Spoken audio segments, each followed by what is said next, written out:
নমস্কার বন্ধুরা, আমি চলে এসেছি আপনাদের প্রিয় চ্যানেল অলৌকিকে।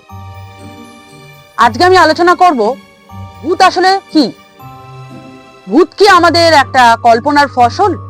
আমরা যেগুলো চিন্তা করি সেগুলো কি একটা নিছক ভ্রম বা ইলিউশন, নাকি ভূত বলে সত্যি কিছু আছে? সেটাই হচ্ছে আমার আজকে আলোচ্য বিষয়।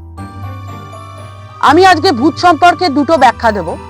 প্রথমে বলবো প্যারানর্মাল ইনভেস্টিগেটররা কি বলেছেন, তারপরে আমি ভূত সম্পর্কিত বৈজ্ঞানিক ব্যাখ্যা দেব। তার আগে বলবো যে আপনারা যখন বড় হয়েছেন সকলের কাছ থেকে কম বেশি ভূতের গল্প সবাই শুনেছেন, এমনকি আপনারা ভূতের সম্পর্কে বিভিন্ন বলিউড হলিউড মুভিও দেখেছেন, এবং সেগুলো অনেক সময় কাল্পনিকও হতে পারে। আবার অনেকে বলেন যে এই ভূতের কাহিনী নিয়ে যে সিনেমাগুলো হয়েছে সেগুলো নাকি সত্য ঘটনা অবলম্বনে হয়েছে। সেটা আমি বলবো, কিন্তু তার আগে আজ আমি আলোচনা করব যে ভূত আসলে কি, ভূত জিনিসটা কি, ভূত কি সত্যি আছে নাকি আমাদের ভ্রম, এটা নিয়ে আমি আজকে আলোচনা করব। সবার আগে বলবো যে প্রথমে আমি বলবো যে প্যারানর্মাল ইনভেস্টিগেটররা কি বলেছেন। তারা বলেছেন মৃত্যুর পর মানুষের যে শরীর থেকে যে আত্মা বেরিয়ে যাচ্ছে সেটা একটা এনার্জি, আর সেই আত্মাটাই হচ্ছে ভূত। মানুষ যখন বেঁচে ছিল তার যখন কোনো ইচ্ছা থাকলো বা চাহিদা থাকলো, সেই চাহিদা তাদের জীবিত অবস্থায় কখনোই তারা পূরণ করতে পারেনি। মৃত্যুর পর তাদের সেই চাহিদা থেকে যাচ্ছে, এবং সেটা এনার্জি, ফিজিক্যাল এনার্জি। মৃত্যুর পর সেই এনার্জি আত্মারূপে আসছে, কখনো ছায়া আকারে, কখনো বা মানুষের শরীরে প্রবেশ করে তারা উপস্থিতি বোঝাচ্ছে, এবং যে ইচ্ছাগুলো জীবিত অবস্থায় তারা পূরণ করতে পারেনি, মৃত্যুর পর তারা সেই ইচ্ছাগুলো পূরণ করার জন্য এখানে ওখানে তারা ঘুরে বেড়াচ্ছে, এবং তাদের মুক্তি হচ্ছে না যতক্ষণ না তারা সেই চাহিদাগুলো, সেই ইচ্ছাগুলো পূরণ করতে পারে। তাই তারা এখানে ওখানে ঘুরে বেড়াচ্ছে, এবং তারা অস্তিত্ব বোঝাবার জন্য আমাদের কাছে কখনো ছায়া রূপে, আবার কখনো ব্যক্তিকে পজেস্ট করে তাদের মাধ্যমে বোঝাচ্ছে। এটা বলা হয়েছে প্যারানর্মাল ইনভেস্টিগেটরদের মতে। তারা এও বলেছে যে এই ভূতেরা যখন দেখা দেয় তখন সকালবেলা দেখা দেয় না, তারা দেখা দেয় রাত্রিবেলা। তার কারণ হচ্ছে সকালবেলা যে তরঙ্গগুলো রয়েছে, ইলেকট্রিক তরঙ্গগুলো, সেগুলো সক্রিয় থাকে, এবং তার ফলে ইলেকট্রিক তরঙ্গগুলো যখন সক্রিয় থাকে তখন তারা তাদের অস্তিত্ব বোঝাতে পারে না। তাই অনেক সময় কি হয়, তারা রাতের অন্ধকারে তারা তাদের অস্তিত্ব বোঝায়, কখনো কখনো ছায়া হয়ে, আবার কখনো কখনো মানুষকে পজেস্ট করে। তারা এও বলেছে প্যারানর্মাল ইনভেস্টিগেটররা যে কখনো কখনো তারা মানুষের শরীরে প্রবেশ করে তা নয়, অনেক সময় দেখা যায় তারা বিভিন্ন বস্তুর মধ্যে প্রবেশ করে তারা তাদের অস্তিত্ব বোঝায়। এই ভূতের গল্পটাকে এই অস্তিত্বকে কেন্দ্র করে বিভিন্ন হলিউড এবং বলিউড মুভি হয়েছে, সেটা আমি আগে বলেছি। এখন বলবো যে একটা 2013 সালে কনজিউরিং বলে একটা হলিউড মুভি হয়েছিল, সেখানে দেখানো হয়েছিল যে একটা মানুষকে কিভাবে হন্ট করা হয়, সেটাও দেখানো হয়েছিল, এবং তার সঙ্গে এও দেখানো হয়েছিল যে আত্মাটা কিভাবে একটা পুতুলের মধ্যে প্রবেশ করেছিল, আর সেই পুতুলটা হচ্ছে অ্যালোভেরা। এই পুতুলকে অনেক সময় অভিশপ্ত পুতুল বলা হয়, এবং এটা বলা হয় যে এই মুভিটা নাকি একটা সত্য ঘটনা অবলম্বনে মুভিটা করা হচ্ছে, এটা নাকি কোনো কাল্পনিক মুভি নয়।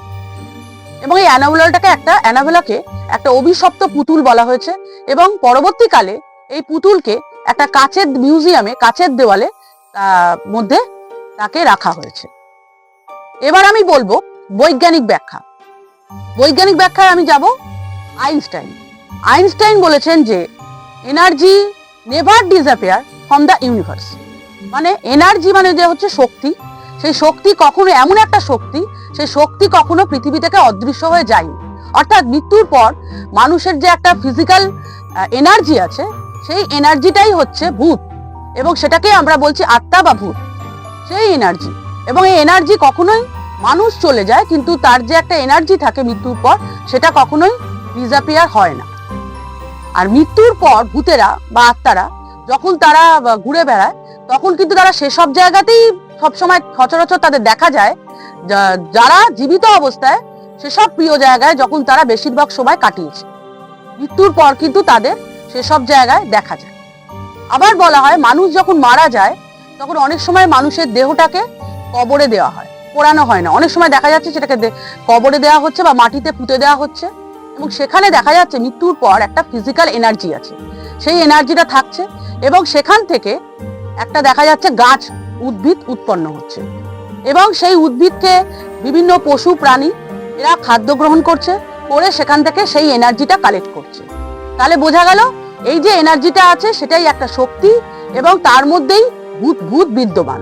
এবং প্যারানর্মাল ইনভেস্টিগেটররা এবং বৈজ্ঞানিক মতে বলা হয়েছে যে ভূত বলে একটা আছে, এটা আমাদের নিছক ভ্রম নয়, এটা একটা ফিলিংসের ব্যাপার এবং এটা অনুভূতির ব্যাপার।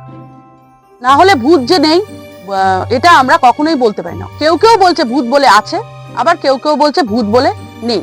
এটা একটা ফিলিংসের ব্যাপার আর এটা একটা বিশ্বাসের ব্যাপার। আরেকটা যেটা বলবো সেটা হচ্ছে যে মানুষের মৃত্যুর পর বোঝা গেছে 21 গ্রাম থিওরি নিয়ে একটা বলবো, যে মানুষের মৃত্যুর পর মানুষের শরীরে যে ওজনটা থাকছে দেখা যায় যে মৃত্যুর পর সেই ওজনটা 21 গ্রাম কমে গেছে। তার কারণ হচ্ছে অনেক সময় বলা যায় যে আত্মার ওজন হচ্ছে 21 গ্রাম, মানুষ যখন তাই মানুষ যখন মারা যায় তার ওজন তখন 21 গ্রাম কমে যায়।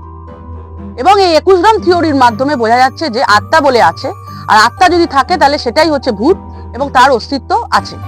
আজকে আমরা বৈজ্ঞানিক ব্যাখ্যা দিলাম এবং প্যারানর্মাল ইনভেস্টিগেটরের মতেও ভূত বলে কি সেটা বললাম, এবং তাদের সকলেরই মত যে ভূত বলে আছে। এবং আপনারা বিশ্বাস করবেন কি করবেন না সেটা আপনাদের ব্যাপার, এবং কজন বিশ্বাস করলেন বা করলেন না সেটা আমাদের কমেন্টে জানাবেন। এবং আমার ভিডিও যদি ভালো লাগে তাহলে লাইক বা শেয়ার অবশ্যই করবেন। এবং পরবর্তী ভিডিও নিয়ে আমি আবার আসবো অলৌকিক চ্যানেলে, আপনারা চোখ রাখবেন, পেয়ে যাবেন। নমস্কার। আজকে আমি আমার বক্তব্য এখানেই শেষ করছি। নমস্কার।